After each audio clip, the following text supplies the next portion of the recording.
remercie le Seigneur parce qu'il parle encore aujourd'hui. Il parle au travers de ses prophètes, de ses prédicateurs. Amen. Il parle tout le temps, en fait, le Seigneur. Et je crois réellement que dans cette nouvelle année 2020, le Seigneur va vraiment nous parler de plus en plus. Et d'ailleurs, le pasteur disait, il faut réellement aspirer au don prophétique. Cela signifie bien que Dieu veut encore parler aujourd'hui. Amen. Et qu'il y en a beaucoup qui ont envie d'entendre ce que Dieu a à leur dire. Parce que le but, c'est quoi ? C'est d'amener toutes ces personnes à la délivrance, mais même pour nous-mêmes. Alléluia, nous avons encore besoin de délivrance. Donc comment vais-je pouvoir avancer dans les plans de Dieu et obtenir toutes mes bénédictions pour être dans l'abondance et la surabondance? Parce que nous sommes dans l'année de l'abondance et la surabondance. Et je ne sais pas si vous avez remarqué, mais depuis le début de l'année, le Seigneur utilise le pasteur pour nous donner des clés pour que nous puissions réussir à rentrer dans cette année d'abondance. Parce que nous le croyons, nous l'entendons, mais si nous ne rentrons pas dedans, est-ce que réellement cette année d'abondance ne va pas nous échapper? Donc depuis le début d'année, que ça soit pendant les cultes du dimanche, du mercredi ou sur Line, il y a des clés qui sont données pour que nous puissions réussir. Amen. Et que nous puissions rentrer dans cette abondance et dans cette surabondance. Donc Dieu utilise un moyen très simple pour ça. Il nous parle. Et Dieu a toujours parlé. Et Dieu va encore utiliser ce moyen-là pour nous faire rentrer dans nos bénédictions et dans ses plans. Amen. Donc Dieu va élever dans cette année encore de plus en plus de prédicateurs ouins. Il va élever des prophètes. Amen. Et il va utiliser beaucoup d'entre vous dans les visions, dans les songes. Alléluia. Et d'ailleurs, c'est un verset que nous connaissons bien dans Joël au chapitre 2, verset 28. Après cela, je répandrai mon esprit sur toute chair. Vos fils et vos filles prophétiseront, vos vieillards auront des songes et vos jeunes gens des visions. Cela signifie que Dieu a beaucoup de choses à nous communiquer. Il n'a pas fini de nous parler. Amen. Il a encore beaucoup de choses à nous partager, à nous dire. Et Dieu veut et va beaucoup nous parler et nous voulons que Dieu nous parle, n'est-ce pas? Mon frère, ma soeur, tu veux que Dieu te parle. Aujourd'hui, tu as des prières, tu demandes des choses à Dieu, Dieu n'a pas encore répondu. Et tu attends que Dieu te parle. Amen, alléluia. Et forcément, parce que nous savons quand Dieu nous parle, c'est bon pour nous. Parce que Dieu n'est pas là pour nous mentir. Amen. Et nous savons que lorsque Dieu parle, c'est bon pour nous. Ça fait écho. C'est exactement ce dont nous avons besoin et cela va nous faire avancer. Amen. Alors, tu attends que Dieu te parle. Lorsque tu attends que Dieu te parle, il va le faire. Alléluia. À tout moment. Pourquoi lorsqu'on se prépare pour aller à un culte, on dit « Saint-Esprit, localise-moi dans ta miséricorde ». Mais moi, je le dis tout le temps. Parce que j'ai besoin que le Saint-Esprit me localise. Parce que j'ai besoin qu'il me parle, le Saint-Esprit. Qu'il me parle pendant les cultes même. Amen. J'ai besoin qu'il me parle tout le temps. Et on pourrait se dire, même quand on est dans le ministère, peut-être qu'on n'a pas les mêmes attentes. Mais si on attend que le Seigneur nous parle, alléluia. Et est-ce que tu es encore prêt à ce qu'aujourd'hui le Seigneur te parle? Et c'est ça la question. Donc la question n'est pas de savoir si Dieu veut nous parler ou est-ce que Dieu a envie de nous parler. Pourquoi? Parce que forcément qu'il veut le faire, Dieu. Amen. Il est évident que Dieu veut nous parler. Dans Job, chapitre 33, verset 14, et d'ailleurs, Arnaud, tu peux l'afficher, la Bible affirme que Dieu parle cependant tantôt d'une manière, tantôt d'une autre. On le connaît, ce passage de ce verset. Amen. Donc Dieu a un désir de nous communiquer tellement de choses. Il a envie que nous rentrons dans la connaissance et que nous ne marchons pas dans l'ombre et dans l'insécurité. Parce que si nous n'entendons pas Dieu parler, ça veut dire qu'on reste dans la confusion, on est en marche dans une espèce d'insécurité quelque part et on y va à tâtons. On n'est pas éclairé quelque part. Et cela peut nous faire piétiner. Et on n'avance pas parce que nous avons besoin d'avancer et d'avoir la parole de Dieu. Amen. Mais le vrai problème, c'est est-ce que nous sommes prêts à entendre ce que Dieu a à nous dire? Parce que si nous allons plus loin dans ce verset de Job, et l'on n'y prend point garde. Parce que nous pouvons retenir que la première partie du verset. Mais la deuxième partie, c'est « et l'on n'y prend pas garde ». Donc Dieu nous parle, il nous parlera encore, mais au final, qu'en faisons-nous, mes frères et sœurs? Parce que c'est impossible que dans une journée, dans une semaine, le Seigneur ne vous ait pas dit quelque chose. Ce n'est pas possible. Pas ici, en tout cas, et quand on a la vie de l'esprit, c'est pas possible. Donc Dieu ne parle pas pour rien dire, il a des raisons particulières. Amen. Dieu n'est pas là pour discuter avec vous, raconter des choses inutiles. Quand il parle, c'est pour dire quelque chose de clair, quelque chose de précis, quelque chose dont vous avez besoin. Amen. Donc Dieu parle toujours pour que nous allions de l'avant. Le but, c'est que nous puissions avancer. Parce que combien on entend, ma vie piétine, j'y vois pas clair, j'ai pas de solution, j'ai pas de réponse. Amen. Il y en a beaucoup et même moi, je me suis dit ça. Donc le Seigneur veut nous parler pour que nous allons de l'avant et nous permettre de sortir d'un certain espace qui peut être trop restreint.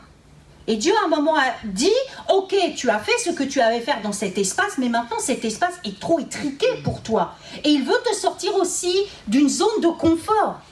Il se dit maintenant c'est bon, tout ça c'est acquis, il faut que tu avances maintenant. Alléluia. Donc Dieu veut toujours nous emmener plus loin dans l'abondance de ses bénédictions. C'est ça le but de Dieu, c'est ça le but de nous parler, au travers de la prédication, au travers de la prophétie. Amen. Il a plein de projets pour toi et il désire vraiment que ta vie ne soit pas triste et maussade. Un chrétien ne peut pas avoir une vie triste. Nous sommes la lumière du monde, mais alors dans ces cas-là, ça ne veut plus rien dire. Amen. Si nous sommes la lumière du monde, c'est que nous reflétons la vie, nous reflétons la joie, le bonheur. Amen. Et normalement, ça doit se voir. Donc, la vie triste n'est pas faite pour le chrétien. Amen. Donc, tu es responsable de ta croissance. Et nous sommes tous responsables de notre croissance. Amen. Et nous aurons des comptes à rendre à Dieu. Pas pour le voisin, pas pour le copain, mais pour notre propre vie. Parce que quand Dieu nous parle, on en fait quoi? Nous sommes responsables d'en faire quelque chose. Amen. Et ça, c'est le but de notre croissance. Nous sommes là à attendre quelque chose de la part de Dieu. Et nous ne pensons pas toujours que l'objectif de Dieu, c'est de nous faire grandir. On va aller plus loin dans le message, vous allez comprendre. Parce que là, on se dit, pourtant, ça a l'air tellement si simple. Pourquoi on n'aurait pas tendance à comprendre que cela est pour nous faire grandir? Chaque fois que Dieu veut nous parler, c'est pour nous faire grandir et pour nous amener dans nos délivrances. Et c'est ce qu'on disait, il n'y a plus de blocage. À un moment donné, il faut qu'il n'y ait plus de blocage dans nos vies. Amen. Et il veut que nous soyons de plus en plus dépendants du Saint-Esprit. Pourquoi? Pour que notre foi augmente. N'oubliez pas que le chrétien a la foi.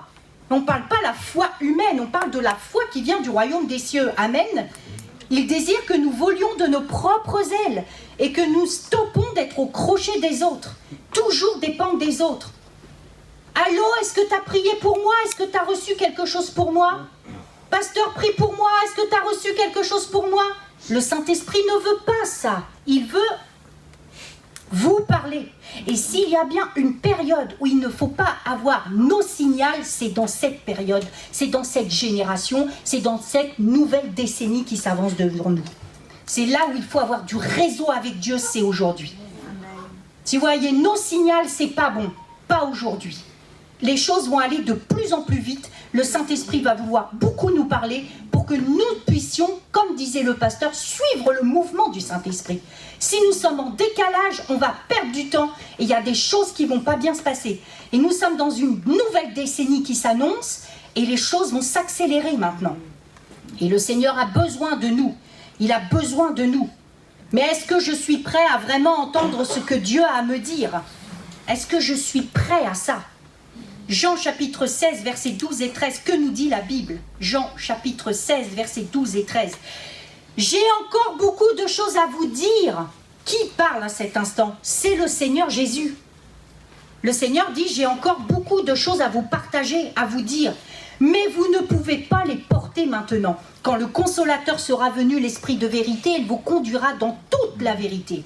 Car il ne parlera pas de lui-même, mais il dira tout ce qu'il aura entendu et il vous annoncera les choses à venir. Qu'est-ce que cela signifie? Cela signifie que nous avons besoin réellement du Saint-Esprit. Nous avons besoin de l'onction dans nos vies et nous avons besoin d'un vrai contact avec l'Esprit de Dieu pour que le Seigneur puisse nous parler. Amen. Sans le Saint-Esprit, les paroles de Dieu ne peuvent pas nous atteindre.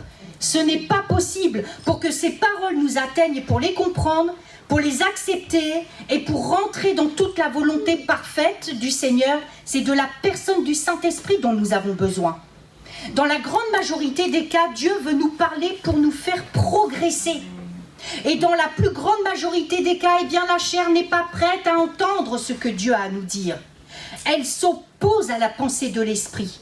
Elle rejette la pensée de l'Esprit. Amen. Et c'est pourquoi nous avons besoin de l'onction. Nous avons besoin du Saint-Esprit.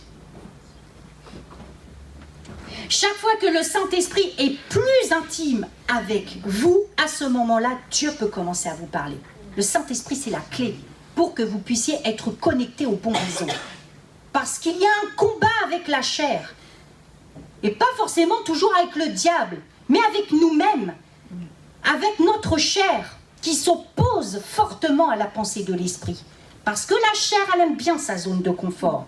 La chair n'aime pas être dérangée. Elle a tout préparé, elle a son plan A, les plans B, pas question. Mais le Saint-Esprit dit, moi, ton plan A, ça ne me regarde pas. Moi, j'ai autre chose pour toi. Et la chair n'est pas contente, elle ne veut pas du tout. Donc l'intimité avec lui est une des clés pour que Dieu commence à nous parler abondamment et puisse atteindre notre conscience. Si la conscience, là-haut, il ne s'est pas passé quelque chose, vous ne pourrez pas mettre votre foi en action et vous ne pourrez pas foncer dans ce que Dieu vous dit. Amen. Ce n'est pas possible. Il y a des freins parfois dans notre raisonnement, dans notre mentalité. Il n'y a pas qu'une seule révélation du royaume des cieux qui ne puisse atteindre l'homme si ce n'est par le Saint-Esprit. Et d'ailleurs, un des rôles du ministère du Saint-Esprit est de convaincre. Et si nous sommes là ce soir, c'est parce qu'un jour le Saint-Esprit nous a convaincus de péché et nous a poussés à la repentance et nous avons cru au Seigneur Jésus. Amen. C'est lui qui nous a convaincus. Mais aujourd'hui, il veut aussi nous convaincre dans ce que Dieu a prévu pour la suite. On ne peut pas juste se limiter à accepter Jésus, mais il y a tellement de choses à découvrir, tellement de choses à faire avec Dieu. Amen. Donc Dieu veut nous faire sortir de notre zone de confort pour nous mener là où la religion ne peut pas nous amener. La philosophie humaine ne peut pas nous amener. Notre propre raisonnement ne peut pas nous amener. Donc c'est pour ça que nous avons besoin de la puissance du Saint-Esprit. Amen. Donc Dieu veut nous parler pour nous amener quelque part qui sera réellement une révolution pour nous. Notre vie a besoin d'être révolutionnée. Elle a besoin de vivre une vie fraîche tous les jours. Merci mon Dieu, tes bontés se renouvellent pour moi chaque matin. Lorsque vous remettez votre journée à Dieu chaque matin, ses bontés se renouvellent pour vous. Ça veut bien dire que Dieu a prévu plein de choses tous les jours pour vous. Et pour cela, il faut apprendre à l'écouter et lui faire confiance. Amen. Parce que le Seigneur va vous emmener à découvrir des sentiers de la vie dans la vérité. C'est là où Dieu vous menez, dans la vérité, dans votre vérité, et pas ce que vous conseille un tel, vous dit une telle, qui est complètement en décalage par rapport à la volonté de Dieu. Amen. C'est votre vérité dont vous avez besoin, mais qui peut le faire? À part la puissance du Saint-Esprit qui sonde les cœurs et qui connaît tout. Ainsi la foi vient de ce qu'on entend et ce qu'on entend vient de la parole de Christ dans Romains chapitre 10 verset 17. Amen. Donc ça veut bien dire que notre foi va s'activer et va grandir une fois que nous aurons entendu. Entendu qui? Entendu Dieu. Amen. La parole de Christ, la parole de Dieu. Lorsque dans ce verset il est dit et ce qu'on entend vient de la parole de Christ c'est la parole de Dieu. Jésus est Dieu. Amen. Donc il faut vivre de la parole. La foi, ce n'est pas une force pensée. La foi, ce n'est pas penser très fort une chose pour qu'elle arrive. C'est pas ça. Et tirer le bras de Dieu. Je veux ça, oui, je sais, ça va arriver comme ci, et ça va arriver comme ça. Essayer de se persuader que les choses vont arriver comme nous le voulons, c'est pas dans les plans de Dieu. Amen. Parce que la foi, c'est visionner quelque chose que j'ai entendu de Dieu. Et c'est là que la foi va s'activer. Amen. Nous sommes persuadés que telle chose doit arriver, que telle chose doit se passer comme ci et comme ça, mais ça, c'est de la force pensée. Il faut apprendre à vivre avec la foi et non pas avec la persuasion. la pensée personnelle. Amen. Et la foi est d'obéir à la parole qui sort de la bouche de Dieu. Je parle de la foi que nous devons acquérir et qui vient du royaume des cieux. Amen. Parce que tout le monde a la foi en quelque chose, quelque part, chrétien ou pas. Mais là, nous parlons de la foi qui vient du royaume des cieux. Croire en Dieu et ne pas obéir, ce n'est pas la foi. Si Dieu vous parle clairement, d'une façon précise, vous vivez une grande expérience, un réma en vous, et que vous n'obéissez pas, vous n'avez pas la foi. Parce que la foi est d'obéir à ce que Dieu dit. Et pour lui obéir, il faut l'avoir entendu, mes frères et sœurs. Amen. Tant que vous n'entendez pas le Seigneur, vous n'aurez pas la foi. Des fois, vous ne l'entendez pas. Mais aujourd'hui, est-ce que nous sommes prêts à être repris par le Seigneur? Est-ce que nous sommes prêts à être corrigés par le Seigneur?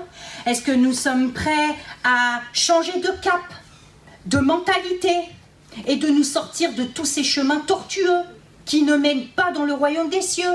Est-ce qu'on est prêt à cela? Mais croyez-moi, mes amis, le Seigneur va le faire avec amour. Il ne vous brutalisera jamais. Il va changer de cap, il va vous faire changer de mentalité, il va vous redresser, il va vous reprendre parce qu'il veut vous perfectionner. Amen.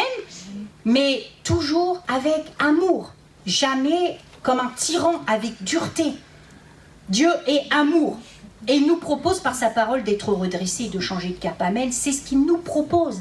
C'est pour ça que la parole de Dieu, elle est indispensable, mes frères et sœurs. Indispensable. Dieu nous parle pour que nous puissions le laisser diriger nos vies. Mais mon ami, si aujourd'hui, tout ce que tu as entrepris pour ta vie n'a pas fonctionné, si tous les efforts que tu y as mis, tout ce que tu as pu entreprendre, et aujourd'hui tu dis pour si peu de résultats, et puis au final, pour vivre dans l'échec, laisse Dieu faire. Dis, écoute, si c'est la dernière solution, je laisse Dieu faire. Il y en a beaucoup comme ça, ils essayent tout et au dernier moment, ils n'en peuvent plus. Ils disent, écoute, si Dieu existe, fais-le pour moi. Et généralement, Jésus, des fois, se révèle à eux, il se passe quelque chose. Parce que des fois, les gens sont à bout. Ils essayent tout plein de trucs, ils y mettent de leur énergie, de leur argent.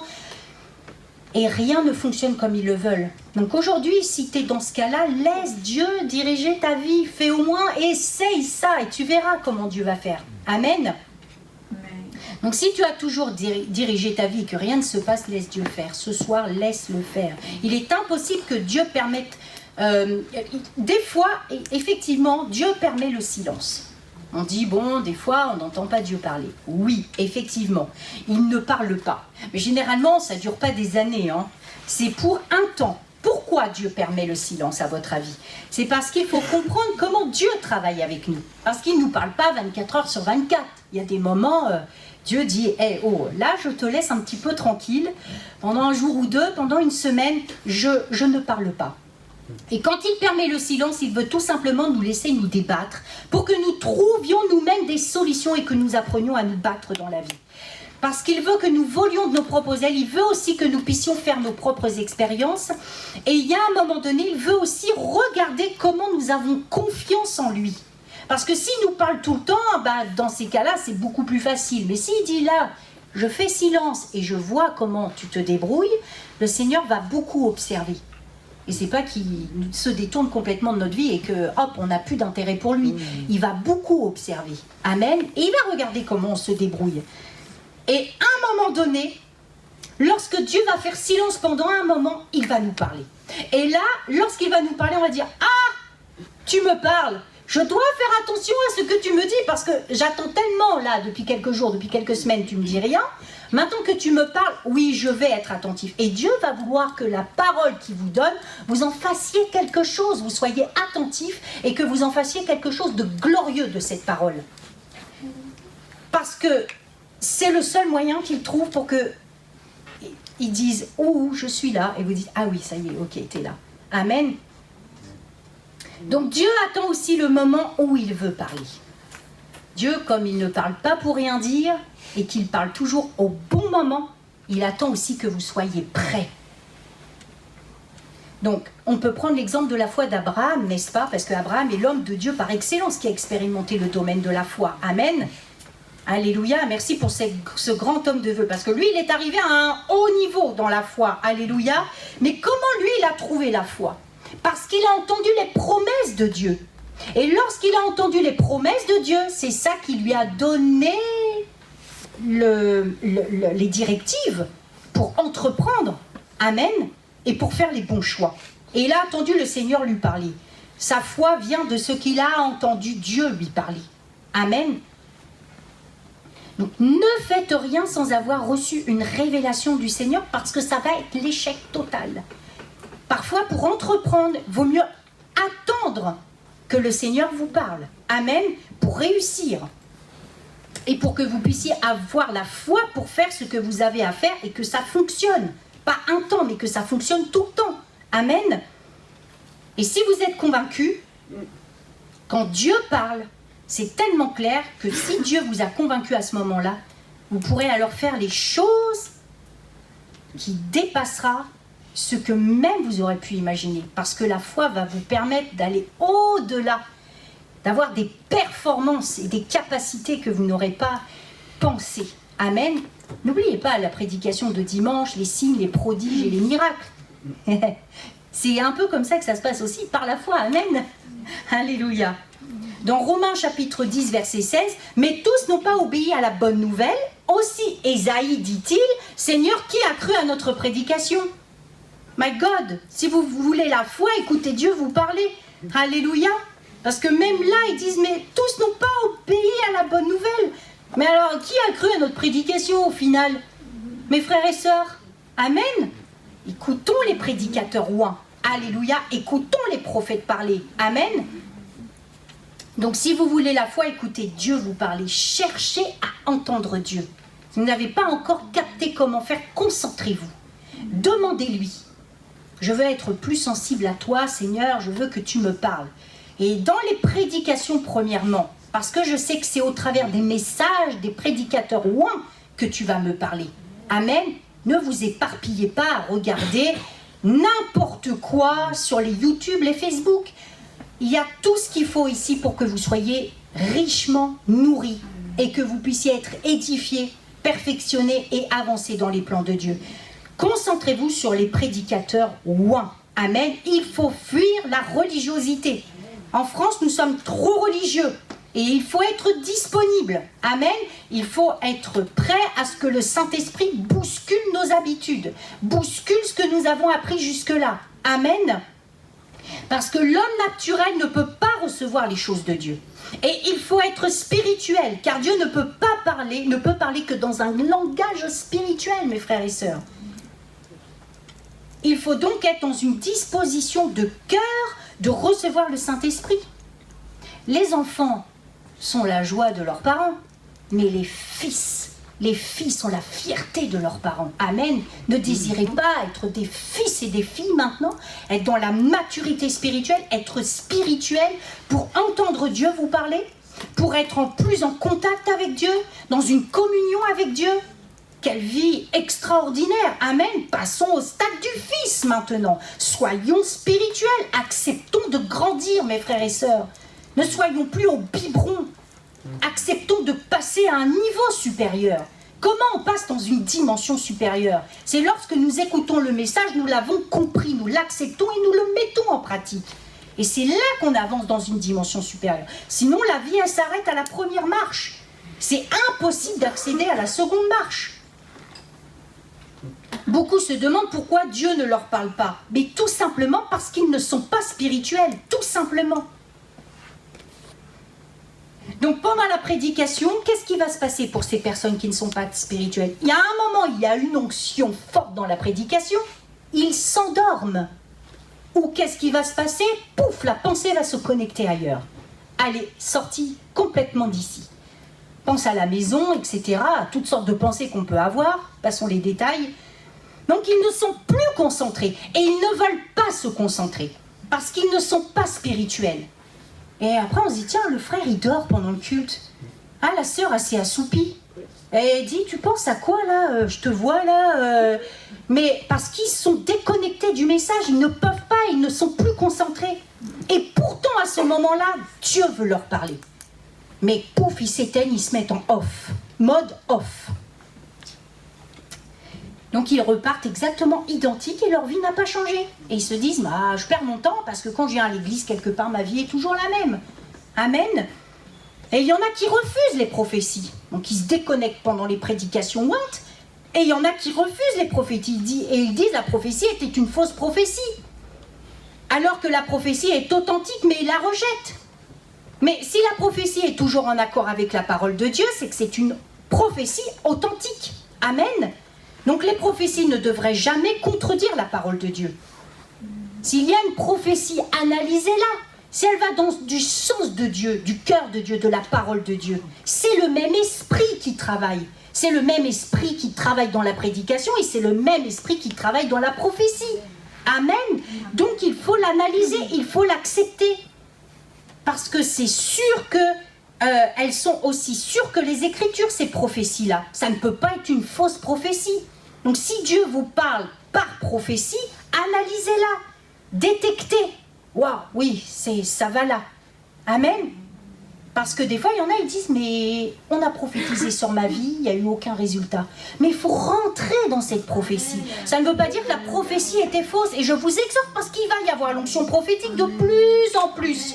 Donc il faut que vous compreniez que la prophétie est un instrument, est utile pour cette génération, pour cette décennie, pour parler aux gens.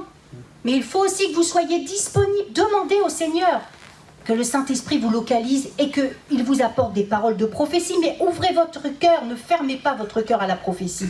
Amen. Donc on va lire un verset vraiment puissant pour confirmer que notre destinée est écrite dans la Bible. Vous savez que notre destinée est écrite dans la Bible. Quand nous entendons la parole de Dieu, nous découvrons notre destinée. Qu'a dit Jésus à un moment donné dans Hébreux chapitre 10, verset 7 ? Alors j'ai dit, il s'agit de Jésus. Amen.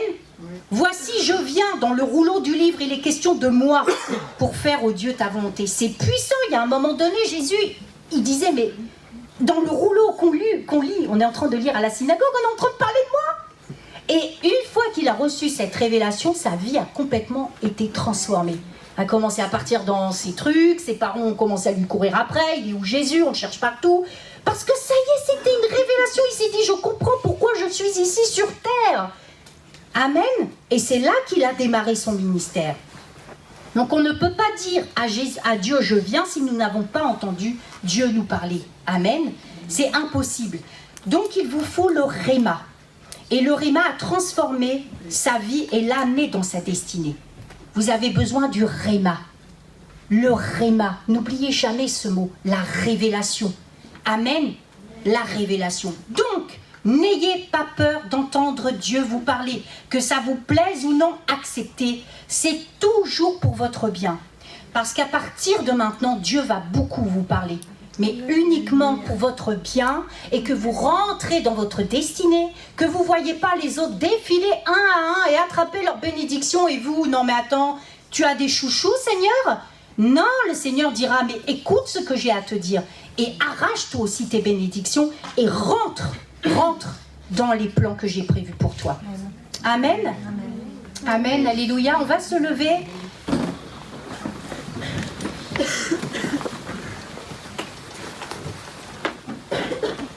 Je vais juste prier courtement pour vous et puis on va laisser le modérateur faire ce qu'il a à faire. Amen. Alléluia. Merci Seigneur encore pour ta grâce. Merci pour ta présence au milieu de nous. Nous avons compris qu'il était tellement important de pouvoir t'entendre. Nous ne voulons pas résister à ton appel ce soir. Nous voulons que nos cœurs soient disposés à entendre ce que tu as à nous dire. Nous voulons faire de nouvelles expériences avec toi. Nous voulons vivre des choses extraordinaires avec toi. Et pour cela, Seigneur, à partir de maintenant, nous renouvelons notre confiance en toi. Nous te promettons que nous allons te faire confiance et que nous allons réellement tout faire pour t'écouter, nous concentrer, ouvrir nos cœurs et nous rendre disposés pour toi. Précieux Saint-Esprit, maintenant, touche les cœurs et que les cœurs maintenant soient de plus en plus ouverts, réceptifs à entendre ce que tu as à dire, que à partir de maintenant ils puissent t'entendre, Saint-Esprit, que cette nuit il puisse y avoir des songes dans leur vie, dans leur nuit, que tu leur parles, Seigneur, que Saint-Esprit, tu puisses réellement leur montrer les directions de Dieu, les bénédictions, que chacun maintenant, vous puissiez rentrer dans les promesses de l'Éternel. Je proclame sur vos vies que votre vie ne sera plus jamais la même à partir d'aujourd'hui, que vous allez rentrer dans les promesses de Dieu, que vous allez rentrer dans votre destinée, que toutes les bénédictions qu'a en réserve le Seigneur pour vous, vous allez les prendre, les arracher pour vos vies, et que cela va vous emmener très loin dans ce que Dieu a prévu pour chacun de vous, vous et vos familles respectives, uniquement pour la gloire de son nom, et que vous puissiez accomplir ce que Dieu veut que vous accomplissiez pour lui, parce que les temps sont courts, mes frères et sœurs. Le temps est court, et il a besoin de chacun d'entre vous. Il a besoin que vous soyez un témoignage, que vous soyez maintenant actifs pour le royaume de Dieu, pour sauver les âmes, guérir les malades, délivrer les captifs. Au nom puissant du Seigneur Jésus, cela est fait. Amen, amen, amen.